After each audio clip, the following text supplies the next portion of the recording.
Eno ye program yo ensulo ey'enkya 103 ABN TV. Yiga okutandika olunaku ne Katonda.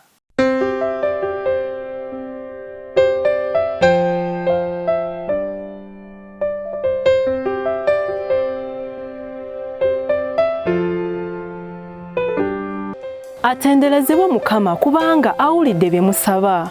Mukama ge maanyi gange era ye ngabo yange. Omutima gwange gumwesiga anyamba. Omutima gwange kyeguvudde gusanyuka nayimbanga okumutendereza. Omwagalwa, nkubuulira olunaku olwaleero nti nze Mukama bwe busobozi bwange. Tewali kyenyinza kukola wadde n'akamu nga seesigamye ku Mukama Katonda.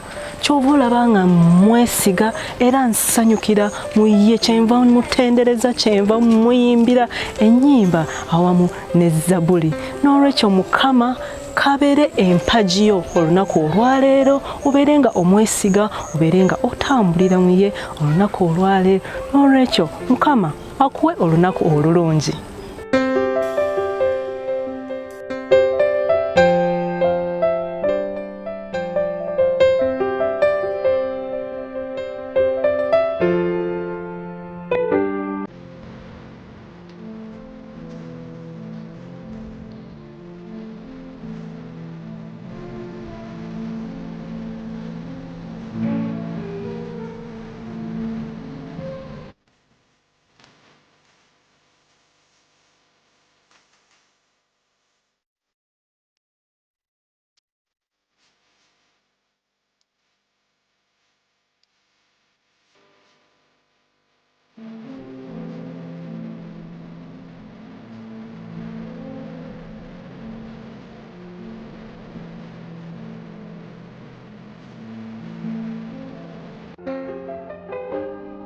Atenderezebwa Mukama kubanga awulidde bye musaba.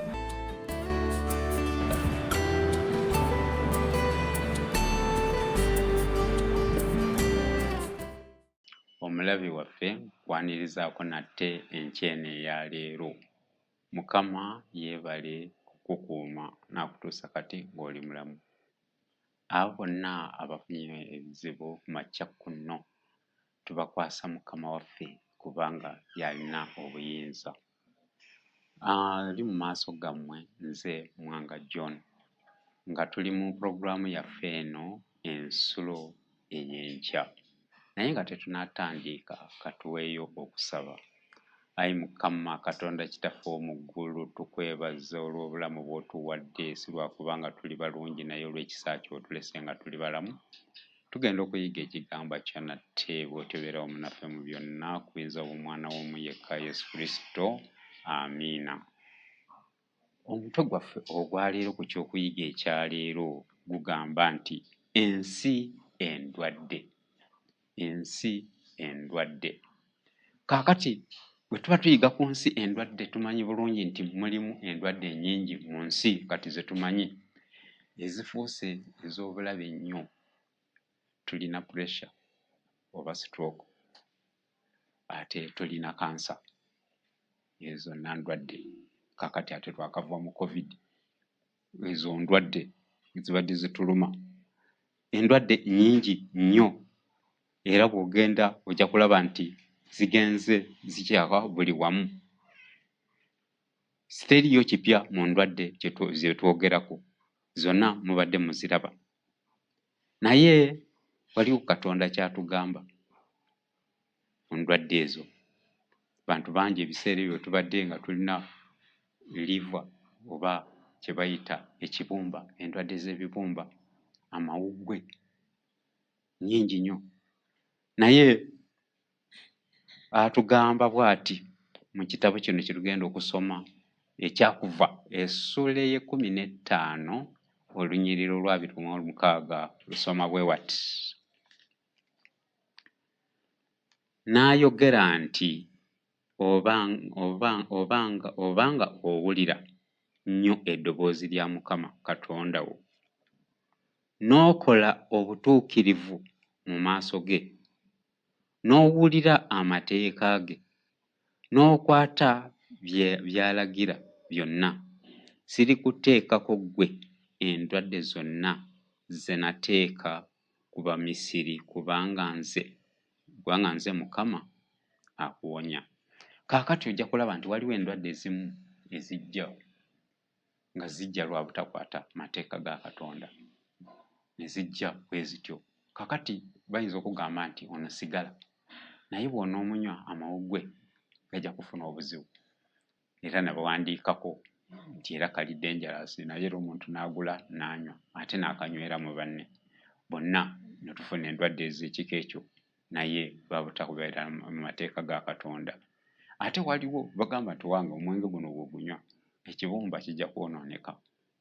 Abantu ne batafaayo bwe batyo, ebintu ne bugenda okulaba nga lwadde ekibumba nga mugamba nti alinywedde omwenge kyali kifuuka ekyekitalo. Na mukwano gwange ng'anywa sigala, bagamba yamuyigira mu ssomero n'ebyabavubuka nti ate bw'otonywa ku sigala boneebala ki mu buvubuka. Naye ate yali tanywa mwenge, naye bw'agenda anywa sigala n'agenda mu ddwaliro ne bamugamba nti amawuggwe go gaafuuka maddugavu, wandirekedde awo okunywa sigala era mu kaseera katono bw'otolekera ojja kufa. Ye n'agamba nti sigenda muvaako. Ne bamuwa eddagala n'awona bulungi, bwe yadda n'addamu n'alwala katono afe ng'aganidde ku sigala. Naye bwamulumira ddala nnyo n'amuvaako, naye nga bamugamba amawuggwe bwafuuka butono agaali amanene ng'ate buddugavu, n'alekera awo. Awo nno n'abeerawo. Naye butakwata amateeka gatugambye, olaba n'omusawo kugamba nti ekyo kibi, naye kati tulina amateeka Katonda ge yatuwa, nga waliwo endwadde ze tufuna ze tutandifunye. Kuba kakati okulwala amawuggwe ne gaddugala ogwasigala nga bw'omugamba nti kyekintu kyekibi, ne bawandiikako nakuli ku sigala nti kabi, naye ne tugenda mu maaso. Tulina bangi abafudde endwadde naddala olw'okunywa omwenge. Waliwo abasawo baali babiri benzijukira obulungi, baali bakola buluba mu ddwaliro ery'Abagenge.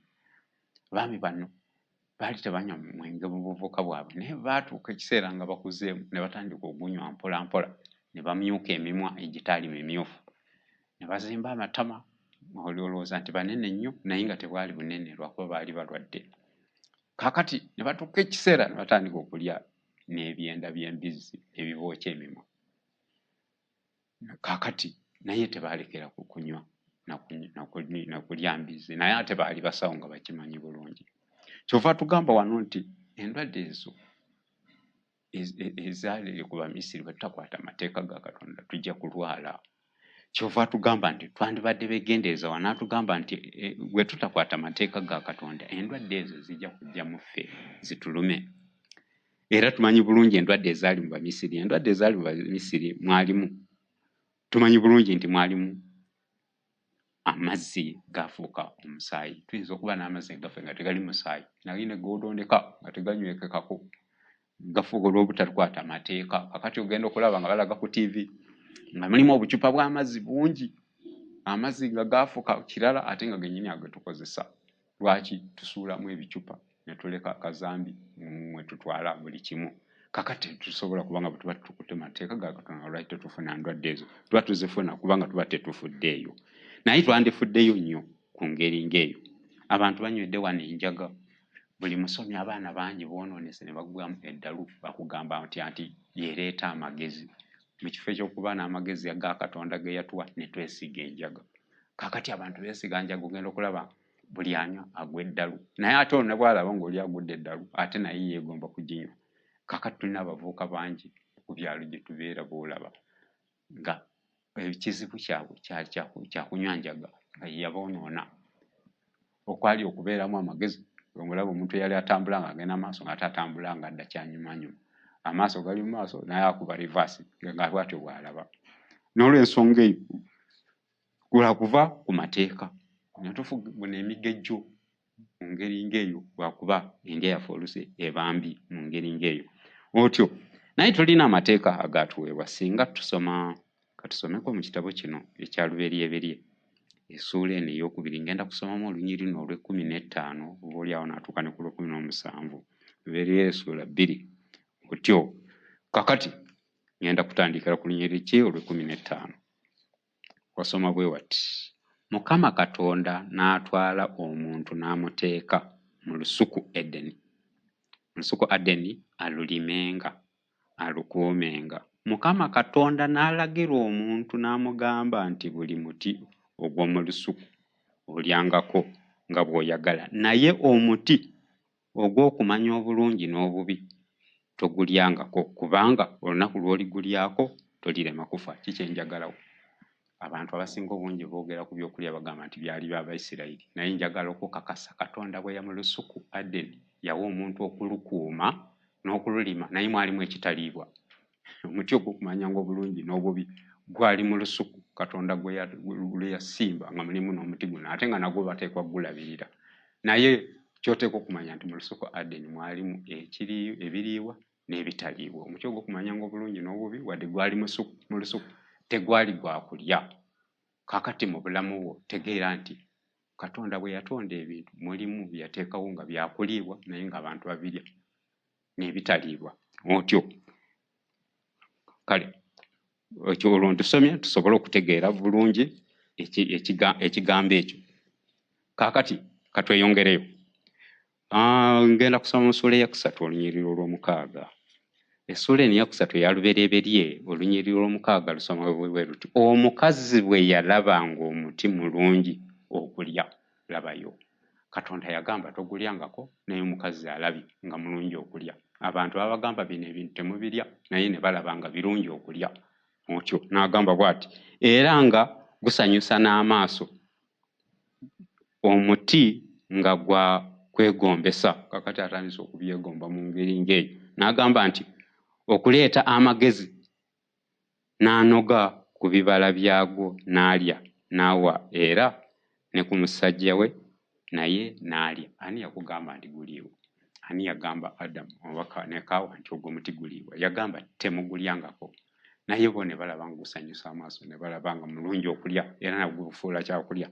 Kakati mu nsi muno waliwo Katonda byatugamba nti tebiriibwanga, naye nga abantu babifuula byakulya. Kakati basoma essuula ya Maka ey'omusanvu oba Matayo 15 mwe muli nti nanga alongoosa ebiriibwa byonna. Kakati ate bo ne batoola ebitaliibwa ne bagamba nti byalongoosa. Katonda yalongoosa ebiriibwa. Katonda alina bintu byateekawo nga biriibwa, baali babiteeseko obulombolombo bye yali alongoosa, so teyali alongoosa ekitaliibwa okufuuka ekiriibwa, kubanga omuntu akiyisa ekiriibwa nkiddamu. Weegendereze. Kaawa waliwo ekintu kye yagamba nti kiriibwa, omuti ogw'okumanyanga obulungi n'obubi, Katonda yagamba tekiriibwa. Mu bintu ebyokulya ebyatondebwa Katonda waliwo byatugamba nti bino biriibwa, bino tebiriibwa. Era tafuulangako kye yagamba nti tekiriibwa okufuuka ekiriibwa, wabula yajja obulombolombo ku bintu ebiriibwa okubijjako obulombolombo bisobole okubeera nga Katonda bwe yabitonda nga biriibwa. Naye omuntu n'atoola ebitaliibwa n'asuula eno n'agamba nti Katonda yali abirongoosa. Katugende mu maaso. Otyo ngenda mu ssuula ey'e11 ey'Abaleevi. Essuula eno ey'e11 ey'Abaleevi eyogera ku kigambo ebyokulya era gye ngenzeemu. Ky'Abaleevi essuula ey'e11. Otyo tugenda kusoma ku bimu ku biriibwa abantu bye babala nga biriibwa naye nga Katonda yali alina enteekateeka ye bwe yatonda nga kye yatonda nga tekiriibwa n'atondayo n'ekiriibwa. Otyo katusome. Ngenda kusoma olunyiriri olusooka paka olwokusatu. Agamba nti Mukama n'ayogera ne Musa ne Alooni ng'agamba nti mugambe abaana ba Isirayiri nti bino bye biramu bye munaalyanga ku nsolo zonna eziri ku nsi. Njagala okubuulira Isirayiri teri ku nsi yonna. Naye agambye ziriibwa mu nsi. Kakati ng'agamba abantu bano nti ennamu ezinaaliibwanga ennongoofu. N'agamba bw'ati olwokusatu, buli ekyewalula ekyawula ekinuulo era ekirina ekigere ekyaseemu era ekizza obwekulumu mu nsolo ekyo kye munaalyanga. Kakati Katonda bye yatonda nga biriibwa ebisolo, katugambe ng'ente erina ekinuulo. Kakati ate n'enjovu erina ekinuulo, ate abatona abalaba ku njovu, naye ngamira oba nabo baliwo bagiraba ojja kulaba nti ente ekinuulo kyayo kyase kyamu. Otunula ku kigere kuliko ekinuulo naye kyasyamu kirimu giriko emirundi ebiri naye ate bw'otunuulira engamira kiringa kikonde si kyase kyamu.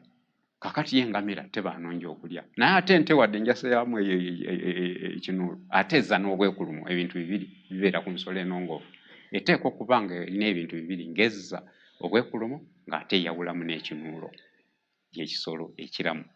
Kaakati ojja kulaba nti abantu bagenda ne baleeta ebimu ebyawulamu ebinuulo nga tekizza bwekulumu n'alya, ate kizza obwekulumu nga tekyawulamu bigere n'agamba nti kiriibwa. Kaakati bwe yagamba nti alongoosa ebiriibwa byonna ne bakola akatogo ne bateeka wali wamu ne beerabira amateeka ga Katonda nti yatubuulira ensolo ezirina okuliibwa, otyo nga bagamba nti tusabira nsabire. Naye tujja kulaba oba nga bw'osaba ekitazza bwekulumu kifuuka ekizza obwekulumu, oba bw'osaba ekitalina kinuulo kyawule kyamu oba ekyamagero kibeerawo ne kifuuka ekyawuleze kyamu ekyekinuulo otyo. Kaakati ngenda kusoma olunyiriri olwokuna paka olw'omusanvu lugamba bwe luti, naye bino bye mutalyanga ku ebyo ebizza obwekulumu oba ku ebyo ebyawula ekinuulo oba ku ebyo ebyawula ekinuulo. Engamira kubanga ezza obwekulumu naye teyawula kinuulo, eyo si nnongoofu okulya. Kale kitegeeza nti ensolo newankubadde ezza obwekulumu nga teyawula kinuulo, eyo si nnongoofu okulya otyo. Kaakati n'agamba bw'ati olwokutaano, n'omusu kubanga guzza obwekulumu naye ate gwo tegwawula kinuulo, ogwo si mulongoofu gye muli. Kati ate laba omusu guzza obwekulumu naye ate tegwawula kinuulo, ogwo si mulongoofu, gulina obugere bulinga bwa mmese oba mbwa. Kale kaakati olw'omukaaga agamba nti n'akamyu kubanga kazza obwekulumu naye tekaawula kinuulo, ako si kalongoofu gye muli. Akamyu kalina obugere bulinga bwa mbwa. Kaakati obugere bwako buliko obuntu bwa mirundi esatu, tekaawula kinuulo mirundi ebiri nedda. Kalina ekibatu naye ate ente terina kibatu. Ensolo ezirina ebibatu teziriiwo. Embwa erina ekibatu, enkima erina ekibatu, ebyo tebiriibwa newekiba nga kizza obwekulumu, si kirongoofu okulya. Naye bangi abalya ebisolo ebyo nga bagamba byonna osabira bisabire ng'olya, ng'ate Katonda yabagamba nti ng'alongoosa ebiriibwa kino tekibeerangako mu biriibwa, agambye ekyo tekiriibwa kubanga kizza obwekulumu naye tekyawula kinuulo, oba ekyawula ekinuulo naye nga tekizza bwekulumu, ekyo si kirungi okulya. Olw'omusanvu agamba bw'ati, n'embizzi kubanga eyawula ekinuulo era erina ekigere ekyaseemu naye tezza bwekulumu, eyo si nnongoofu gye muli. Abantu bangi abagiridde nga beerabidde nti teri mu biriibwa kubanga yo tezza bwekulumu, teba mu biriibwa. Katonda bw'agamba nti nga nnongoosa ebiriibwa yali talongoosa ebitaliibwa kufuuka biriibwa, wabula bino abantu be babifuula ebiriibwa, naye Katonda tabifuulangako ebiriibwa nedda. N'olw'ensonga eyo tutwale amateeka ga Katonda nti kakati abasajja bali be mbagambye nti kwe baalya ebyenda emimwa gyonna egimyuka, ne bagamba nti abantu babalaba nga nti abo balya byenda bya mbizzi wankubadde nga Bachina nabo bwatyo babirya, naye ate kakati ojja kulaba nti mwavamu endwadde endala. Mutegeere nti tulina endwadde y'Ebola, bagamba nti eva mu kulya bimpanze nkima. Kaakati Ebola n'atta abantu lwa nsonga ki? Kubanga tetuwulira amateeka ga Katonda. Kaakati abantu bangi ne bafa olw'ensonga eyo. Kyova agamba nti bwe tutawulira amateeka ajja kutuleetera endwadde nnyingi zitulume. N'olw'ensonga eyo tuteekwa okwegendereza. Kaakati n'ayogera ne ku byennyanja. Ku byennyanja bino ayogera ku lunyiriri olw'omwenda mu ssuula y'emu, agamba bw'ati, bino bye munaalyanga ku byonna ebiri mu mazzi, buli ekirina amaggwa n'amagalagamba mu mazzi, mu nnyanja ne mu migga, ebyo bye munaalyanga. Kati ojja kulaba nti otunuulira wano abantu ebyennyanja ebitaliiko magalagamba bye bibasinga okubawoomera. Bayinza okugamba ssemutundu, enkolongo, simanyi mmale, byonna. Kakati ate embizzi oli agamba nti ebisinga okuwooma nga kaawa bwe yakola yagamba omuti mulungi okulya gwe batamugamba. Kakati ogenda okulaba abantu bebagamba nti ebisinga okuwooma ate ebyo Katonda byeyatugaana okulya. Ne tuba nga twasigala mu mbeera eri kyova tugamba nti endwadde tezijja kutuvaako olw'ensonga eyo, olw'ebintu ebyo bye tutavaako. Otyo mu Lw'ekumi n'atugamba bw'ati mu Lunyiriri Olw'ekumi mu ssula y'Ekumi Olunyiriri lwa 47 agamba bw'ati. 47 agamba nti eryo ly'etteeka ery'ensolo n'ery'ennyonyi n'erya buli kitonde ekiramu ekitambula mu mazzi n'erya buli kitonde ekyewalula ku nsi. Olwa 47 nti okwawulanga ebitali birongoofu n'ebirongoofu n'ekiramu ekiriika n'ekiramu ekitaliika. Awo atugamba nti tubeere beegendereza okusobola okwawula ebintu Katonda bye yatuwa nga biriibwa n'okwawula ebitaliibwa. N'agamba nti tubeere beegendereza nnyo ku ebyo. Kakati kitegeeza nti ye yateekawo ebiriibwa n'ebitaliibwa, naye ate ffenna tutoola ebintu ebimu Katonda bye yagamba nti ebiriibwa nga ate ffenna tubifuula ebiriibwa. Exactly ng'oba mu ngeri nga kaawa bwe yakola. Baamugaana omuti, ye n'agamba nti nga gusanyusa mu maaso, n'agufuula ogw'okulya nti nga mulungi okulya. Kakati naffe waliwo ebintu abantu baleeta ne babifuula ebirungi mu nsi nga byakulya. Naye atugamba tubeere beegendereza okwawula ebintu ebiriibwa n'ebitaliibwa. Otyo kakati ngenda mu kyamateeka. Ekyamateeka eno ngenda mu ssuula eya 28 etugenda okusoma. Essuula eno eya 28 ngenda okusoma olunyiriri ngenda okusoma luli mu lunyiriri ngenda okusoma ngenda kutandika ku lunyiriri lwa 58. Olunyiriri olwa 58 lusoma bwe luti: bw'otookwatenga bigambo byonna eby'omu mateeka gano ebiwandiikiddwa mu kitabo kino okubikolanga, olyoke otyenga erinnya lino ery'ekitiibwa era ery'entiisa Mukama Katonda wo. Olwa 59 awo Mukama anaafuulanga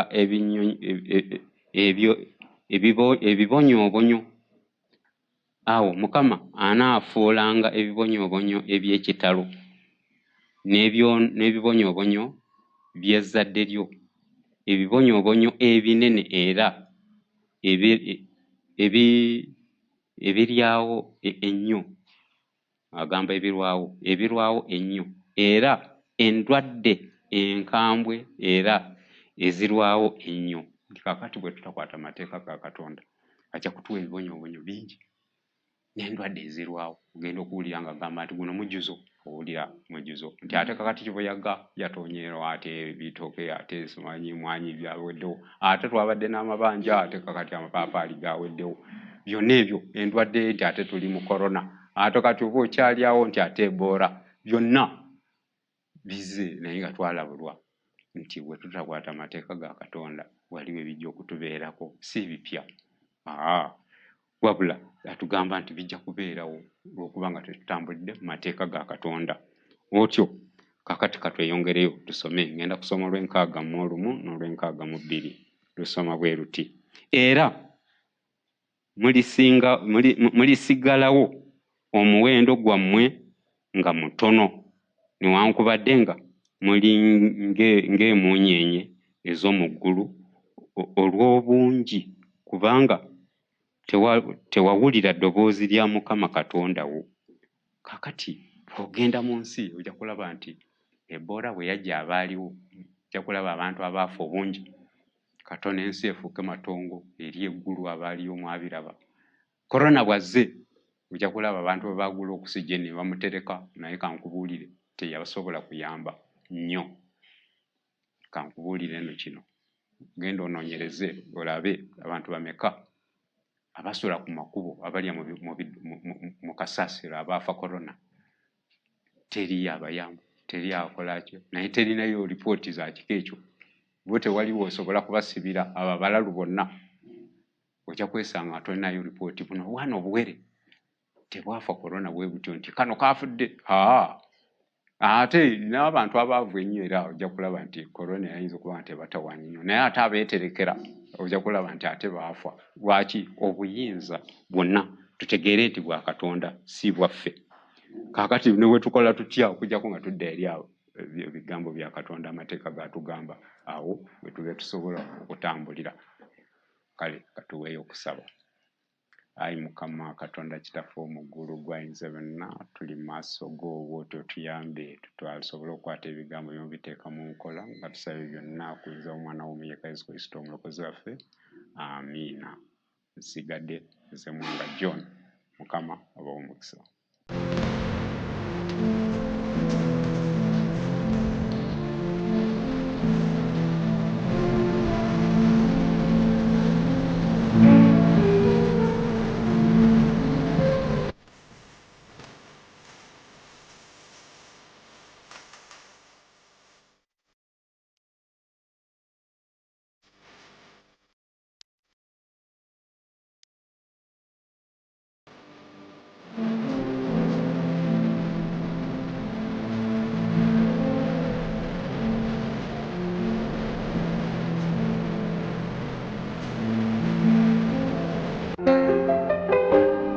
Atenderezebwe Mukama kubanga awulidde bye musaba.